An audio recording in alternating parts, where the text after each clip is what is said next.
Muy buenas noches, queridos hermanos. Un cordial saludo para todos, en el amor y en el nombre de nuestro Señor y Salvador Jesucristo, para todos ustedes. Así que hoy, por la gracia de Dios, nos podemos reunir una vez más para meditar en la santa palabra de Dios.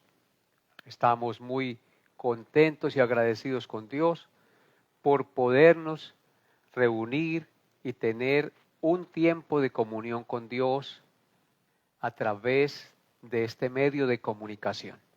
Aprovechar todos los medios que Dios pone a nuestra disposición para dar a conocer el mensaje de su palabra, para la edificación de su pueblo y la exaltación del santo nombre de nuestro Dios en esta tierra. Así que bienvenidos, queridos hermanos, que Dios sea hablando hoy a sus corazones y vamos a disponer nuestro corazón en oración.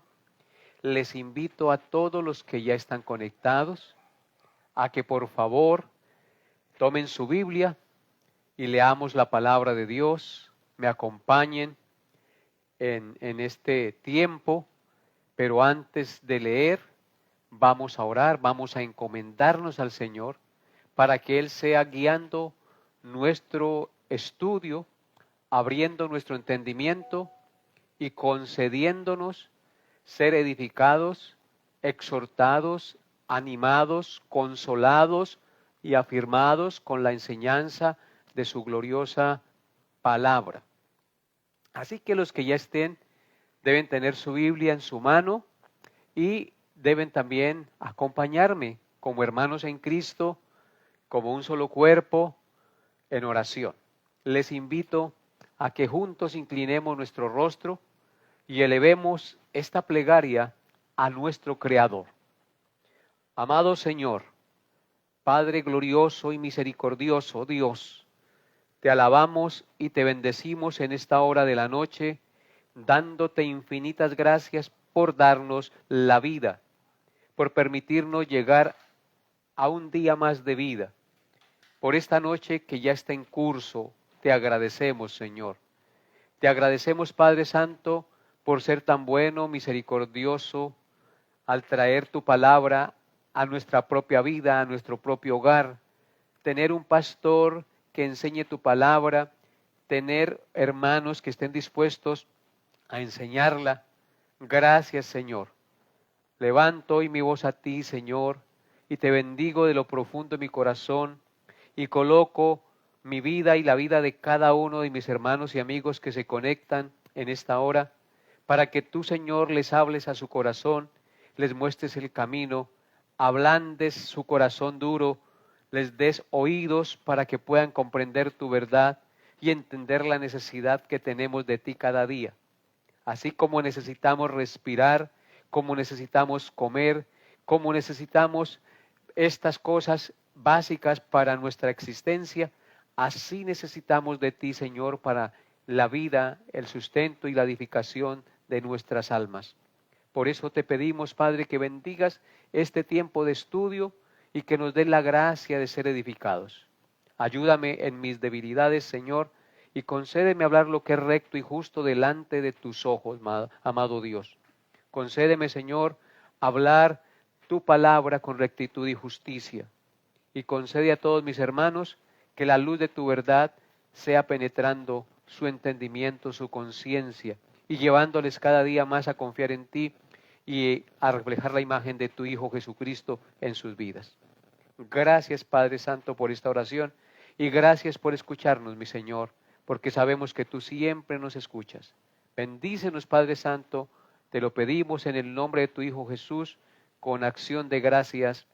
Amén y amén. Bien, queridos hermanos, vamos a dar un corto saludo a varios hermanos que ya están conectados. No los saludo a todos porque llevaría mucho tiempo. Solamente les recomiendo que reporten su conexión, que nos hagan saber que están conectados, que compartan el link con sus amigos.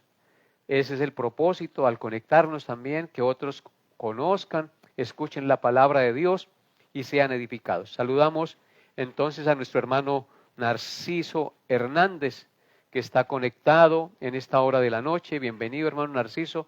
Dios permita que se recupere prontamente. María Inés García también está conectada con nosotros. Dios la bendiga a usted, a su esposo y a sus hijos. Alicia Quiñones también está conectada con nosotros.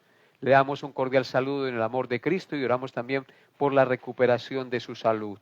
Gloria Orjuela también se conecta con nosotros. Hermana Gloria, bienvenida y que Dios hable hoy a su corazón. Jaime Díaz, nuestro hermano Jaime también se conecta. Bienvenido, hermano. Dios lo bendiga a usted, a sus hijas y a su esposa. Patricia Monroy también se conecta con nosotros. Dios la bendiga, hermana Patricia. El hermano Alfredo Rincón fielmente se congrega cada miércoles con nosotros. Dios lo bendiga, hable a su corazón y a su vida cada día. Alexander Ruiz, que está desde Acacias, fielmente conectado con su esposa, con su hijo Jerónimo. Dios los bendiga, compartan este link con sus amigos y que Dios hable a sus corazones. Víctor Rubiano, también nuestro hermano, amigo y vecino, se conecta con nosotros. Dios lo bendiga, lo llene de su gracia y guíe sus pasos. Y a cada uno de los demás hermanos que estén conectados por allí, Dios los bendiga, hable a su corazón y sean ricamente edificados en el estudio de la palabra de Dios en esta noche. No siendo más, entonces vamos a dar lectura a la palabra de Dios. Abran sus Biblias, ya deben tenerlas abiertas, en el Salmo 37, versículos 23 al 26. Entonces recordemos que estamos en el estudio del libro de los Salmos, estamos meditando en el Salmo 37. El día de hoy consideraremos los versículos 23 al 26 de este hermoso Salmo que está lleno de maravillosas enseñanzas acerca de la bondad de Dios, del carácter de los justos y de la condición y del destino que le espera a los impíos, a los enemigos de Dios. En el estudio pasado meditamos en los versículos 18 al 22, donde vimos un contraste entre los justos y los impíos. Los justos confían en Jehová y por consiguiente no serán avergonzados en el tiempo de la prueba. Ellos tienen misericordia y dan de lo que Dios les provee y heredan la tierra y vivirán por siempre en ella. Mientras que los impíos, veíamos en el estudio pasado, desechan a Dios, no le tienen en cuenta, no son misericordiosos, toman prestado y no pagan, son injustos. En consecuencia, serán avergonzados y se disiparán como el humo y serán destruidos. Eso más o menos a grandes rasgos vimos en el estudio pasado. El día de hoy consideraremos, como les dije, los versículos 23 al 26 de este Salmo. Así que les invito a leer conmigo la porción en la cual vamos a meditar esta noche. Salmo 37, 23 al 26. Dice así la palabra gloriosa de nuestro Dios. Versículo 23. Por Jehová son ordenados los pasos del hombre, y él aprueba su camino. Cuando el hombre cayere, no quedará postrado, porque Jehová sostiene su mano. Joven fui y he envejecido, y no he visto justo desamparado, ni su descendencia que mendigue pan. En todo tiempo tiene misericordia y presta, y su descendencia es para bendición. Amén. Este pues será el pasaje en el cual vamos a meditar. Entonces, hoy en este pasaje vemos una profunda y esperanzadora reflexión acerca de la guía y la provisión divina para todos aquellos que confiamos en Dios y seguimos sus caminos. La enseñanza para hoy lleva por título: Dios ordena el camino del hombre. Dios ordena el camino del hombre. Así que vamos a iniciar considerando el versículo 23. Dice así: por Jehová son ordenados los pasos del hombre, y él aprueba su camino. En este versículo, amados hermanos, se nos enseñan tres verdades muy, pero muy importantes. Lo primero que nos enseña el texto sagrado es que Dios tiene el control soberano sobre la vida de los justos. Quien dirige u ordena los pasos del hombre no es el azar ni la buena suerte, sino la perfecta y soberana voluntad del Señor, amados hermanos. El texto dice claramente, por Jehová son ordenados los pasos del hombre. Es decir, cuando el hombre camina por caminos injustos y se aparta del mal, es porque Dios en su misericordia y en su pecaminar caminoso lo regeneró. No es el hombre por su propia libre iniciativa que fue que buscó a Dios. Si el hombre fuera dejado a su libre iniciativa, a su libre albedrío para ordenar sus pasos y regenerarse, nunca lo haría, porque la inclinación del hombre natural es hacia el pecado y hacia la desobediencia. Que no nos quepa la menor duda, queridos hermanos. Si fuésemos dejados a nuestra libre voluntad para ordenar nuestros pasos, nunca ordenaríamos nuestros pasos conforme al propósito y a la voluntad de Dios.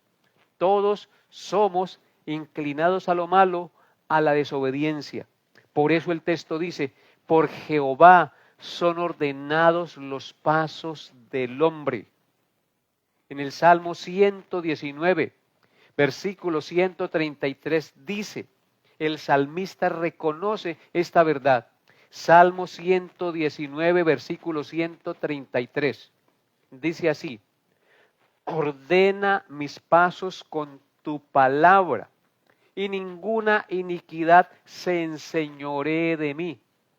El salmista está reconociendo que Dios debe ordenar sus pasos con su palabra, y le pide que ninguna iniquidad se enseñoree de él. ¿Qué nos está diciendo el salmista entonces? Está reconociendo que solo Dios puede ordenar sus pasos, que solo Dios puede hacer que el pecado o la iniquidad no se enseñoree de él, porque nosotros mismos no podemos ordenar nuestros pasos. Y nosotros mismos no podemos evitar que el pecado se enseñoree de nosotros. Necesitamos de la ayuda y de la misericordia de Dios en nuestra vida para poder ser librados de la iniquidad, de la esclavitud del pecado y poder enderezar nuestros pasos. En el Salmo 17, versículo 5 también dice la palabra de Dios.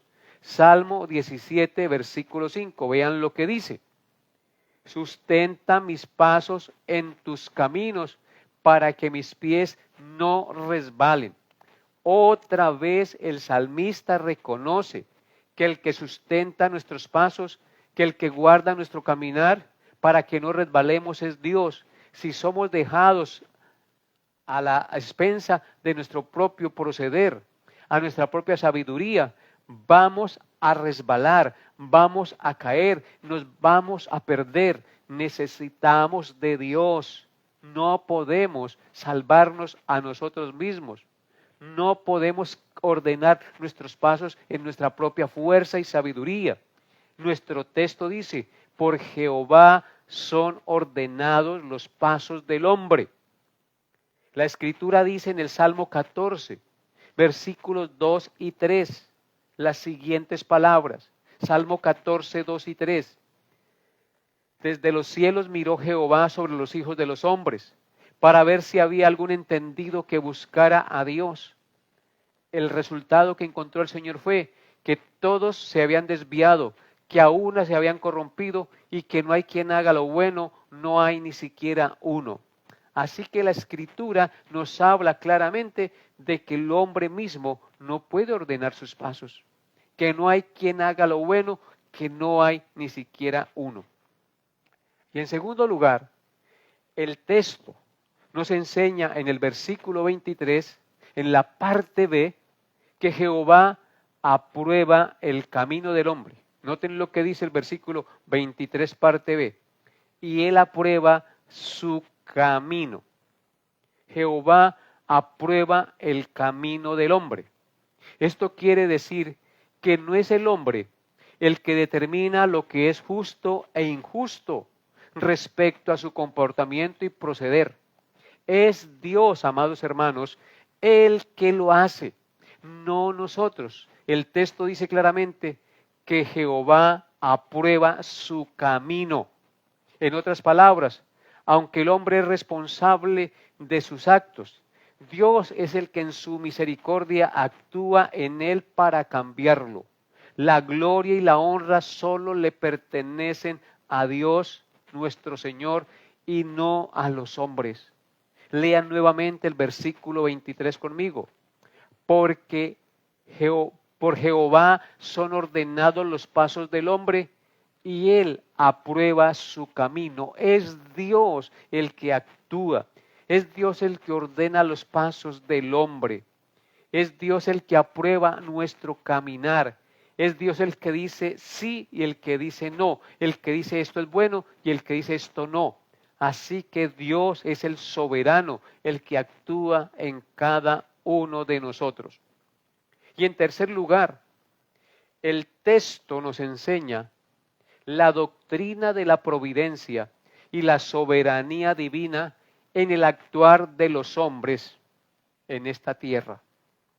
En la teología reformada, la doctrina de la soberanía de Dios y su providencia divina enseña que nada sucede fuera del conocimiento, la voluntad y el propósito de Dios. El pasaje nos enseña y nos recuerda que no somos los dueños de nuestro destino, que Dios es soberano y gobierna providencialmente sobre todas las cosas y sobre todas sus criaturas, aún sobre las acciones de los hombres. Cada acción buena de los hombres viene de la mano de Dios, incluso las más pequeñas e insignificantes que nos parezcan, amados hermanos. Por eso, este texto nos enseña la doctrina de la soberanía de Dios y la providencia divina en el actuar y en el proceder de los hombres. Recordemos lo que enseña la teología de la Reforma, de la soberanía de Dios y la providencia divina, que nada sucede fuera del conocimiento, la voluntad y el propósito de Dios. Nada sucede fuera del conocimiento, la voluntad y el propósito de Dios. En Proverbios, capítulo 16, versículo 9, el texto sagrado dice, Proverbios 16, 9, dice así: el corazón del hombre piensa su camino, mas Jehová endereza sus pasos. El hombre tiene libertad para pensar y hacer cosas, pero siempre las hará torcidas. Por eso dice que Jehová es el que endereza sus pasos. El hombre piensa su camino, pero Jehová es el que endereza sus pasos. Eso nos habla del control soberano de Dios sobre el hombre. En Jeremías, capítulo 10, versículo 23, la palabra de Dios también nos enseña lo siguiente. Jeremías 10, 23. Dice así: conozco, oh Jehová, que el hombre no es señor de su camino, ni del hombre que camina es el ordenar sus pasos. Amén. Ahí tenemos claramente otro testimonio de las Sagradas Escrituras. Jeremías está diciendo que él conoce que Jehová, que el hombre no es señor de su camino. Él dice, Jehová, yo conozco, he entendido, porque tú mismo me has enseñado que el hombre no es señor de su camino. Es decir, que en realidad él no es el que dirige sus pasos, ni del hombre que camina es el ordenar sus pasos. Es Dios el que en su misericordia ordena los pasos del hombre y lo pone a caminar por la senda que Él nos trazó para que lleguemos a la vida eterna. A Dios sea la gloria por siempre, queridos hermanos. Proseguimos ahora con el versículo 24 de nuestro pasaje. Salmo 37, 24. Dice así la gloriosa palabra de Dios. Cuando el hombre cayere, no quedará postrado, porque Jehová sostiene su mano. Amén. Este precioso versículo nos enseña que el justo puede caer, pero su caída no es definitiva, porque Jehová sostiene su mano. Es la imagen de un padre que deja actuar a su hijo para que aprenda a caminar, pero que está pendiente y cuando éste cae, extiende su mano misericordiosa y amorosa y lo levanta y no lo deja postrado en su caída. Esa es la imagen que nos está mostrando este salmo. La mano de Dios representa en este texto seguridad, compañía, ayuda y constante cuidado sobre sus hijos en tiempo de prueba y en tiempo de debilidad. Lean nuevamente conmigo el texto. Cuando el hombre cayere, no quedará postrado, porque Jehová sostiene su mano. Dios siempre nos levantará. Así que, hermanos, este versículo de la santa palabra de Dios trae un gran consuelo a nuestro corazón, porque nos enseña que aunque enfrentemos caídas espirituales, emocionales o físicas, Dios en su misericordia nos levanta y nos sostiene. Como un Padre amoroso, no nos deja postrados, sino que nos levanta del piso donde hayamos caído. Dios nos sacará de ese lodo si llegamos a caer en el lodo. Este pasaje también nos enseña de manera implícita que en momentos de incertidumbre o toma de decisiones es esencial buscar la dirección de Dios a través de la oración y la reflexión en su palabra, ya que confiar en que Él guía nuestros pasos nos da seguridad y propósito en la vida, ya que saber que si caemos por alguna circunstancia pecaminosa, Él está pendiente para extender su mano y levantarnos. Y esto es de mucho consuelo para nuestra vida, amados hermanos. El texto no niega que los justos caemos. El texto está afirmando que un justo puede caer, pero también nos afirma que el justo que cae, Dios lo levanta y Dios lo saca de la situación en la que está. Entonces, amados hermanos, este es un versículo de mucho consuelo para nuestra vida, de mucha esperanza.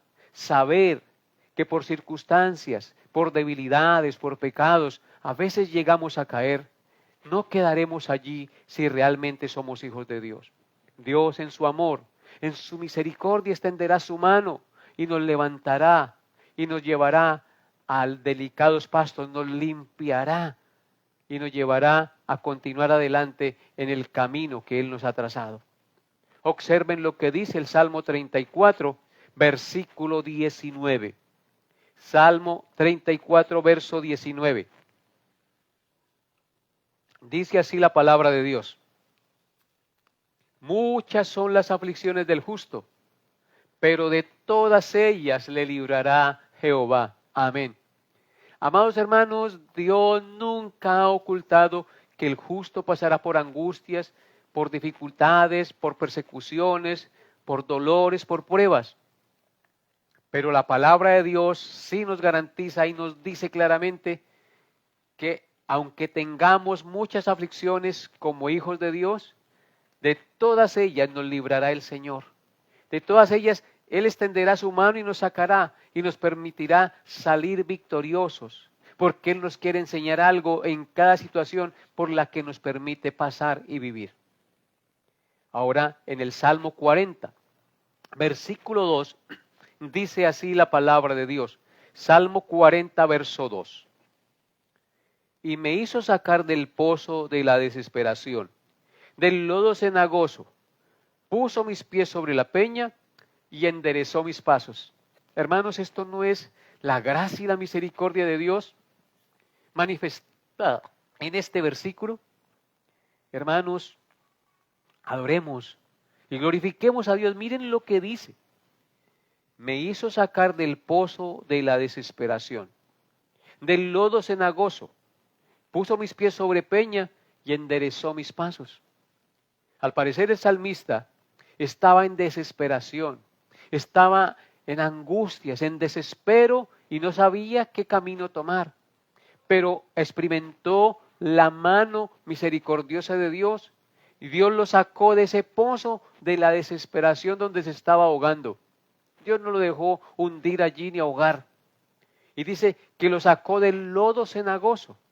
Ese lodo cenagoso nos habla tal vez del pecado, de la suciedad que estaba experimentando el salmista. Estaba a punto de perecer. Lo sacó de la desesperación, del lodo cenagoso y puso sus pies. Pónganse a pensar en esa imagen, amados hermanos. Puso sus pies sobre peña y enderezó sus pasos.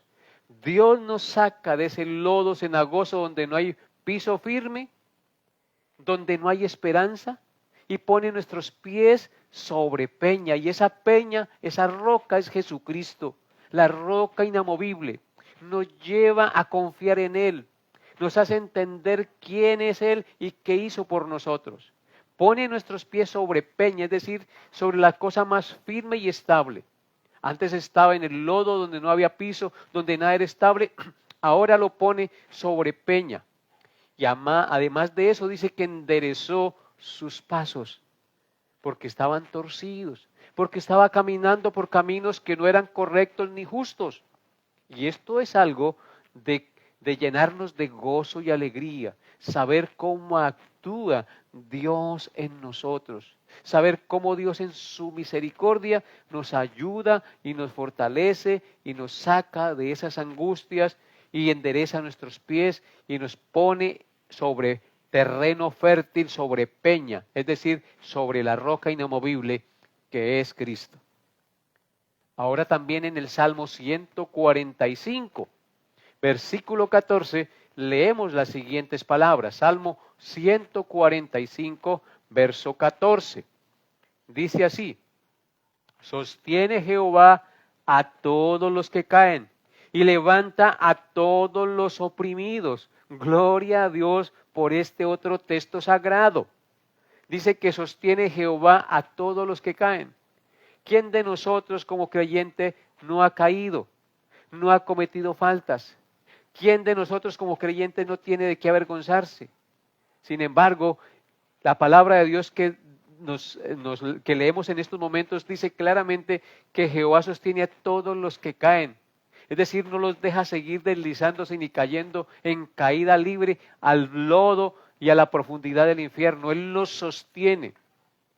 Y luego dice que los levanta a todos los oprimidos. Qué bendición tener esa esperanza, ese consuelo y esa gracia y esa promesa de nuestro Dios en su palabra.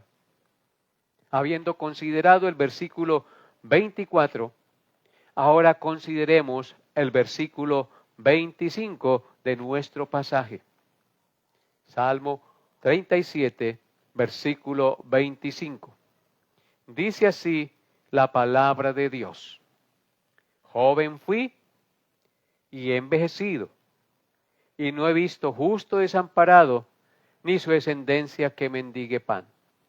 La mayoría de nosotros recitamos este texto de memoria, porque es un texto que trae consuelo y esperanza a la vida del creyente. Lo recitamos de memoria, no lo sabemos de memoria. Cuando pasamos por dificultades y pruebas, este texto viene a nuestra mente. Joven fui y he envejecido y no he visto justo desamparado, ni su descendencia que mendigue pan. El rey David, quien es el autor de este salmo, está hablando aquí desde su experiencia de vida. Él había visto y experimentado en su propia vida el cuidado protector y sustentador de Dios. y en la de los justos a los cuales él gobernaba y con los cuales él estuvo antes de ser rey. Es decir, él había experimentado en su propia vida el cuidado protector y sustentador de Dios. En otras palabras, el rey David, con estas palabras, nos está diciendo que él era testigo ocular del cuidado sustentador y protector de Jehová Dios en su propia vida y en la de los demás hijos de Dios en medio de las persecuciones y las pruebas que él había vivido. Quiero hacer una aclaración. Cuando el texto dice, no he visto justo desamparado, ni su descendencia que mendigue pan, no implica que un justo nunca pase necesidad ni pruebas difíciles en su vida. Eso no es lo que significa este versículo, porque un justo sí pasa por necesidad y pasa por difíciles pruebas. Más bien implica este texto que Dios no lo abandona ni lo deja sin provisión en medio de la dificultad o de su humilde condición de pobreza. Sea mucho o sea poco, pero Dios siempre le sustentará, que no nos quepa la menor duda. Como pasó, por ejemplo, con la viuda de Sarepta de Sidón, en los tiempos del juicio de Dios, con la sequía que vino sobre Israel por la profetización del tiempo, de la venida de esta sequía por el profeta Elías. Observen lo que dice Primero de Reyes, capítulo 17, versículos 13 al 16. Primer libro de Reyes, capítulo 17, versículos 13 al 16. Elías llega, enviado por Dios, a la casa de una viuda que estaba a punto de morirse de hambre, que estaba pasando necesidad, que tenía un hijo, porque su esposo había muerto, y solo tenía una porción de harina y un poquito de aceite. Y llegó Elías a su casa, o se la encontró cerca a su casa y le dijo que le diera agua, y ella le iba a traer agua y le dijo que le hiciera también una torta. Y noten lo que dice el versículo 13. Y Elías le dijo, no tengas temor, ve, haz como has dicho, pero hazme a mí primero de ello una pequeña torta cocida debajo de la ceniza y tráemela. Y después harás para ti y para tu hijo, porque Jehová Dios de Israel ha dicho así, la harina de la tinaja no escaseará, ni el aceite de la vasija disminuirá hasta el día en que Jehová haga llover sobre la faz de la tierra. Entonces ella fue e hizo como le dijo Elías, y comió él y ella y su casa muchos días. Y la harina de la tinaja no escaseó, ni el aceite de la vasija menguó, conforme a la palabra que Jehová había dicho por Elías. Amén. Como podemos ver, esta historia nos muestra que en el tiempo de la necesidad, en el tiempo de la sequía, en el tiempo de la prueba, Dios siempre provee para las necesidades de los justos, para llevar a cabo sus propósitos en nuestra vida. La harina de la viuda, ese poquito de harina y ese poquito de aceite nunca faltaron. Dice que la harina de la tinaja no escaseó, ni el aceite de la vasija menguó, conforme a la palabra que Jehová había dicho por Elías. Así que nosotros podemos confiar plenamente en Dios, porque el propósito de estudiar la Biblia, de ir a una iglesia, no es a que nosotros confiemos en el hombre, para que el hombre nos dé, es para que nosotros confiemos en Dios, que es nuestro proveedor de todas las cosas. Muchos están equivocados en ese concepto de iglesia.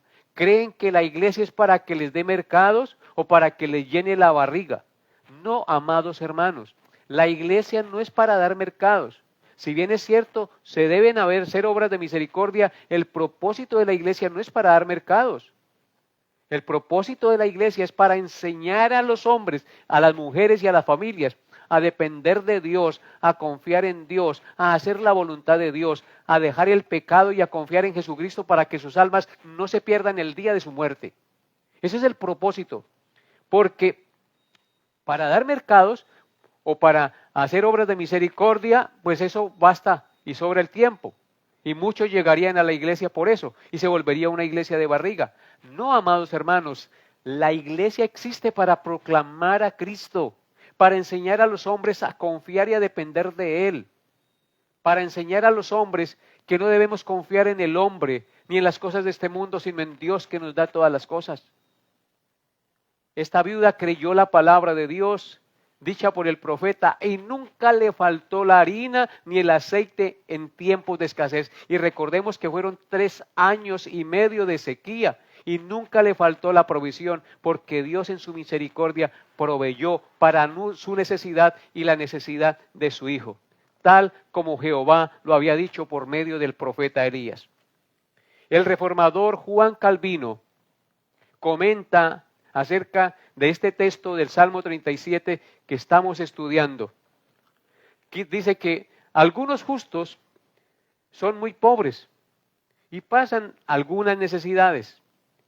Y menciona el caso de Lázaro, que estaba sentado a las puertas del rico mendigando y el rico ni siquiera le daba las migajas que caían de la mesa.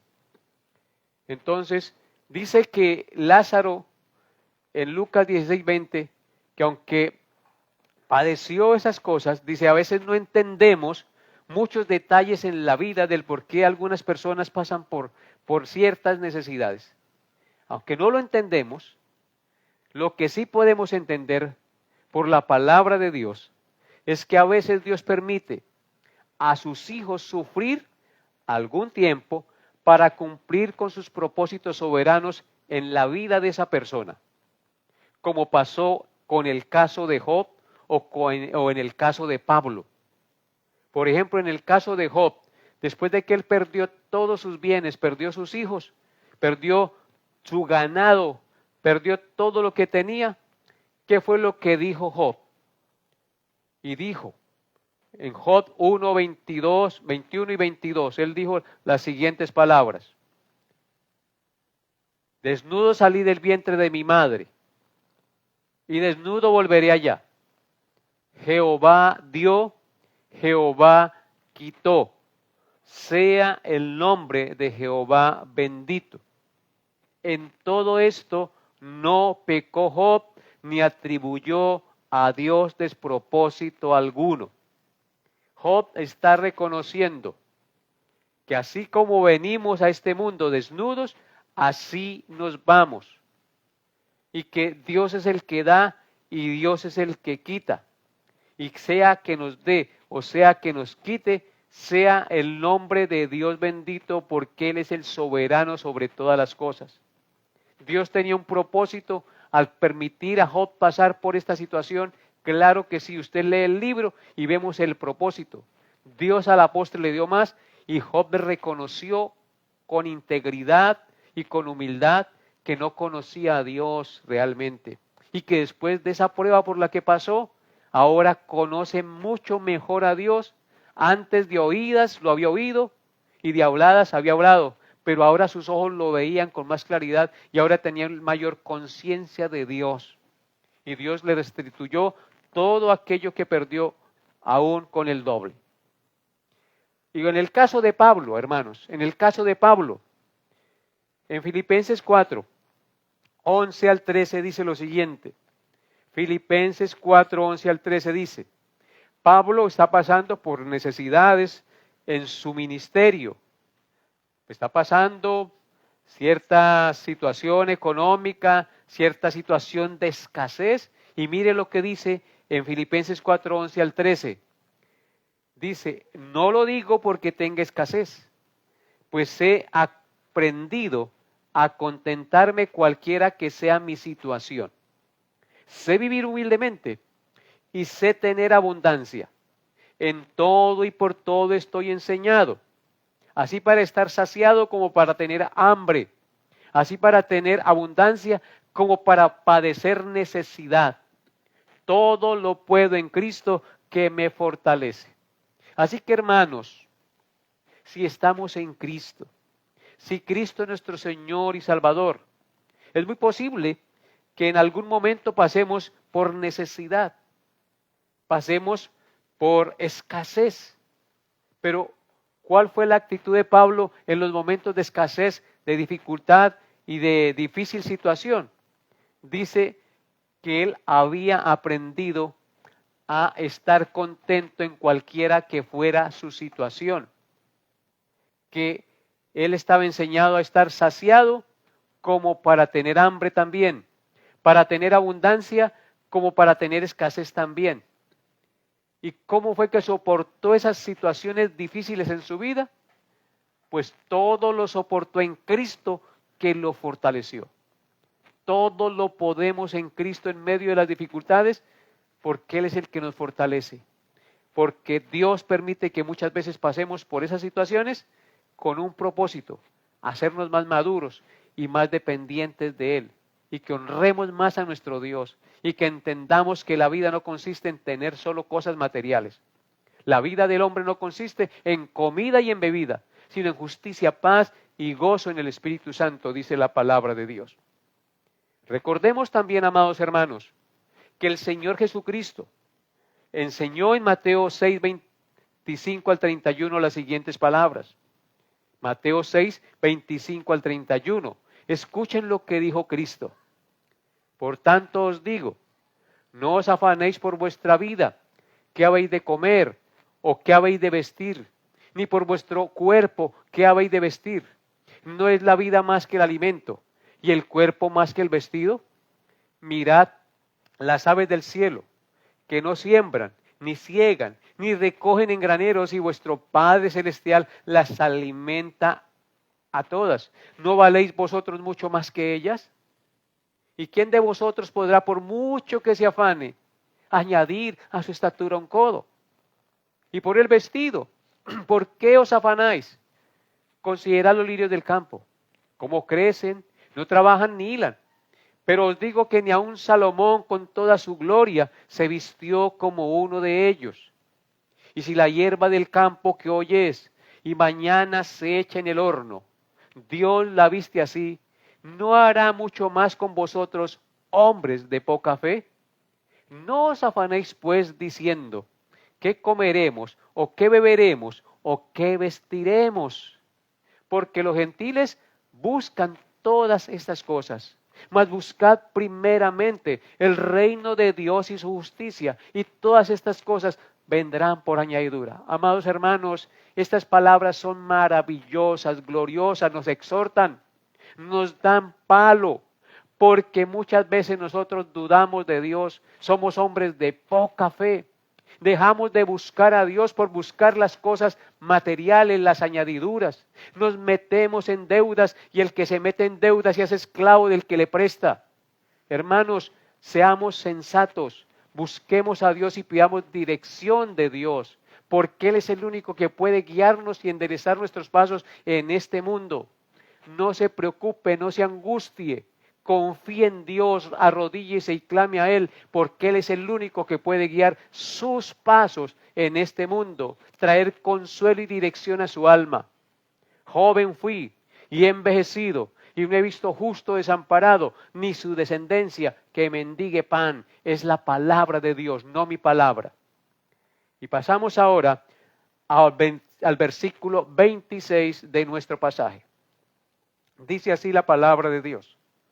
En todo tiempo tiene misericordia y presta, y su descendencia es para bendición. En este último versículo de nuestro estudio el día de hoy, la palabra de Dios nos revela dos cosas acerca del carácter del justo y el resultado. Dos cosas acerca del carácter del justo y un resultado. En primer lugar, el texto sagrado nos dice que el justo es misericordioso y presta. Noten la palabra de Dios, verso 26. En todo tiempo tiene misericordia y presta. Así que El texto en primer lugar nos dice que el justo es misericordioso y presta. Es decir, el justo ayuda a los necesitados y da incluso en medio de las dificultades. Tiene un corazón generoso. En segundo lugar, el pasaje nos muestra un resultado, y es que su descendencia será para bendición, dice el texto. Qué alegría saber, amados hermanos, que el comportamiento justo y misericordioso de los padres trae bendición sobre los hijos. ¿Escucharon eso? El comportamiento justo y recto de los justos trae bendición sobre sus hijos.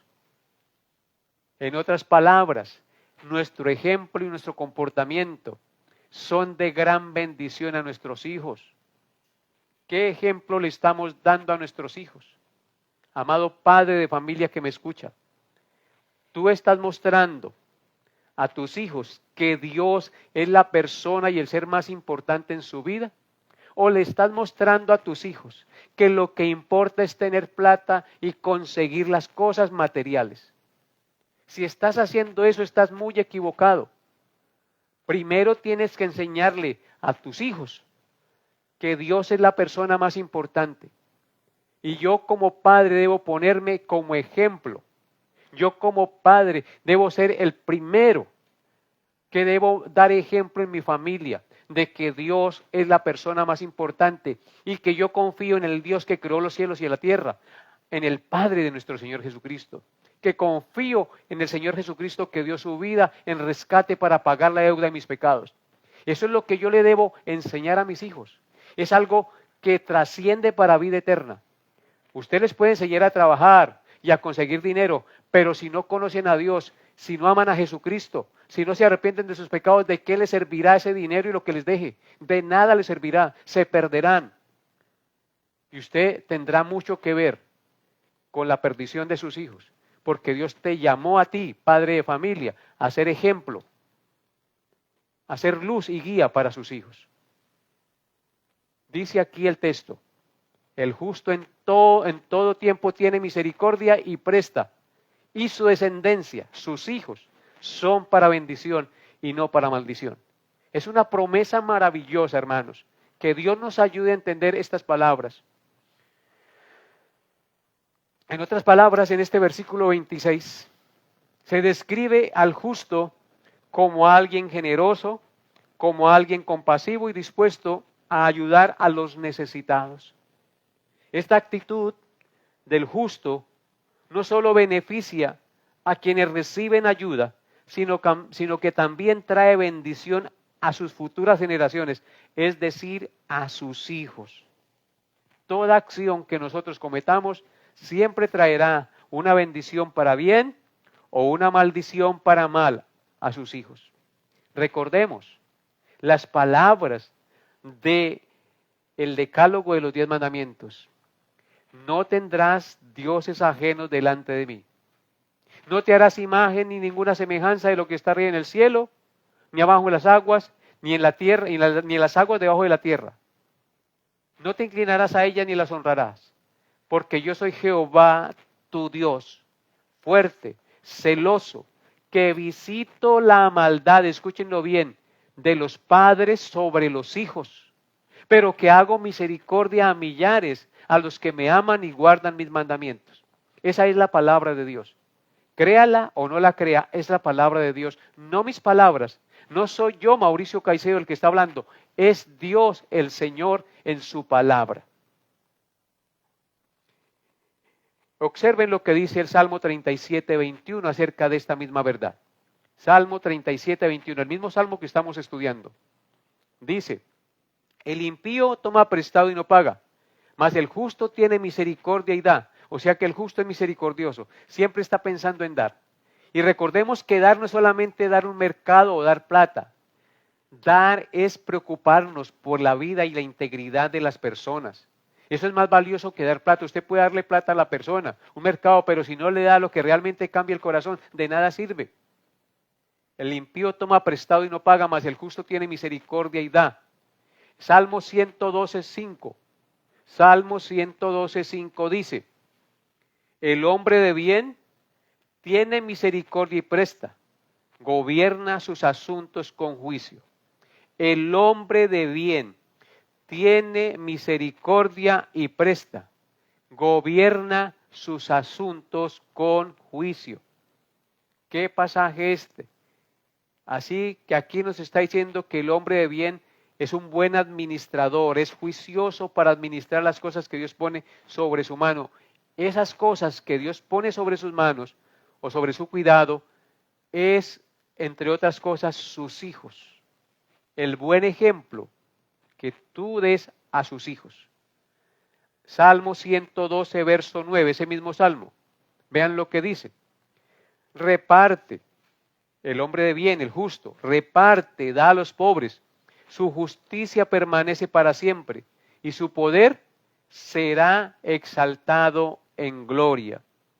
Así que este es el carácter de un justo. Tiene misericordia y presta. Y su descendencia será para bendición porque es un padre ejemplar. Es un padre que muestra el camino que sus hijos deben seguir. Proverbios 27. Proverbios 27 dice, escuchen la palabra de Dios, amados hermanos. Camina en su integridad el justo. Sus hijos son dichosos después de él. ¿Escucharon eso? Camina en integridad el justo. ¿Cómo va a caminar en integridad el justo? Pues obedeciendo la palabra de Dios, teniendo en cuenta a Dios, observando sus mandamientos. Camina en integridad el justo. ¿Y cuál es el resultado? Sus hijos son dichosos después de él. No esperes que tus hijos sean dichosos si tú no caminas en integridad, si tú no sigues a Dios y si tú no obedeces la palabra de Dios y te pones bajo el señorío de Cristo.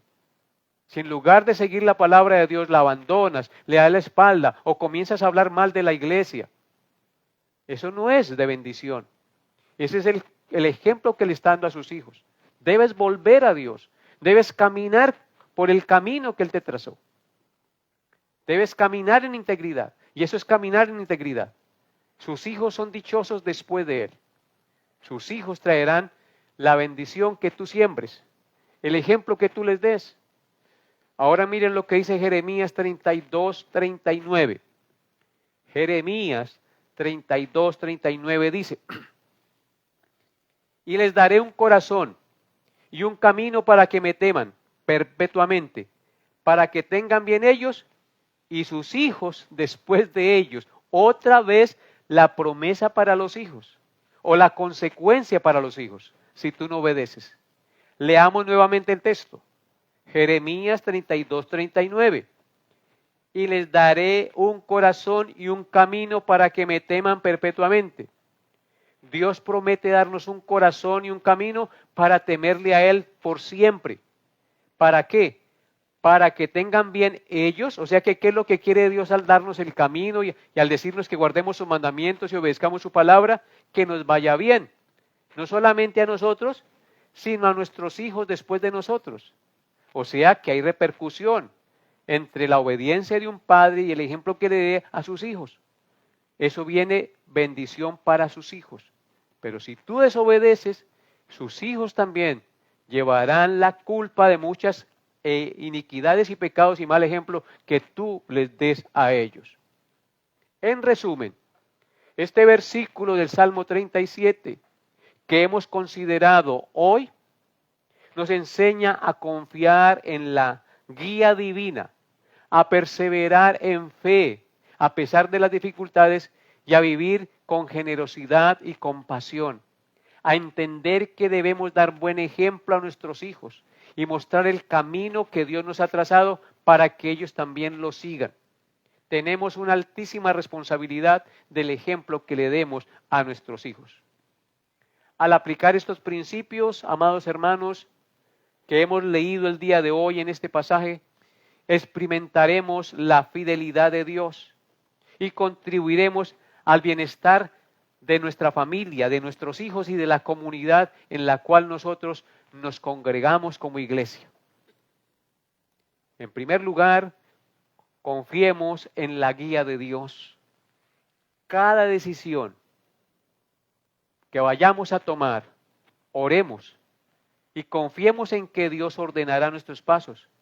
Incluso en tiempos de incertidumbre, cuando no sabemos qué camino tomar, si tú te arrodillas y oras y le pides a Dios de corazón, el Señor le guiará para que tomes la mejor decisión. En segundo lugar, tenga esperanza en medio de la caída. Muchas veces fallamos, no somos perfectos. Ningún cristiano es perfecto, uno cae. Pero Dios siempre extiende su mano para levantarnos y está dispuesto a perdonarnos para que sigamos adelante en el camino que Él nos ha trazado. Cuando vayamos por difíciles situaciones de vida, por momentos difíciles, recordemos que Dios no nos abandona. Él nos levanta, Él nos ayuda. Porque el texto dice claramente que cuando el hombre cayere, no quedará prostrado, porque Jehová sostiene su mano. Y en tercer lugar, aprendamos a vivir con generosidad. Aprendamos a dar, ser misericordiosos y ayudar al prójimo. Muestre el carácter de Dios en nosotros y deja una herencia espiritual y positiva, no solamente a los que nos ven, sino a nuestra propia familia, a nuestra propia descendencia. Con esto he concluido el estudio de la palabra de Dios el día de hoy, amados hermanos. Espero Dios haya hablado a sus corazones. Espero Dios haya tocado su conciencia y tú entiendas que apartados de Dios, no nada bueno pueden hacer. Oremos. Amado Dios, gracias por este tiempo de estudio, por esta meditación de tu palabra. Yo te suplico que graves, que confrontes a los que escucharon tu verdad en esta noche. Háblales, Señor, y permite que sus vidas sean confrontadas y transformadas por la luz de tu santa palabra. En tus santas manos encomendamos nuestras vidas, nuestras debilidades y te pedimos perdón por nuestros pecados. Ayúdanos, Señor, a ser fieles, a tener confianza en ti, a no apartarnos ni a diestra ni a siniestra, sino a caminar por el camino que tú nos has trazado. Padre santo y bueno, yo te alabo, yo te bendigo y te doy gracias en esta hora de la noche por permitirme predicar tu palabra y por llegar a los hogares de mis hermanos. Padre, concédeme por lo menos llegar al corazón de una persona esta noche, mi Señor. Ayúdame, Señor, a seguir confiando en ti y a seguir esperando en tu misericordia. Cambia los corazones, Padre Santo. Toca sus conciencias, Padre. Ven, Señor, por tu Santo Espíritu. Llénales, Señor. Sácales del lodo cenagoso donde estén, Señor. Quita la ceguera espiritual y la sordera espiritual y concédeles ver, Señor, la luz de Cristo, oír tu palabra y entender tus propósitos soberanos. Te pedimos estas cosas, Padre amado, en el glorioso y santo nombre de nuestro Señor Jesucristo, con acción de gracias. Amén y amén. Amados hermanos, una feliz noche para todos. Gracias por conectarse. Compartan este link, esta enseñanza con sus amigos, con sus hermanos, con sus conocidos. Nos vemos, Dios mediante, el próximo miércoles. Bendiciones a todos en Cristo Jesús.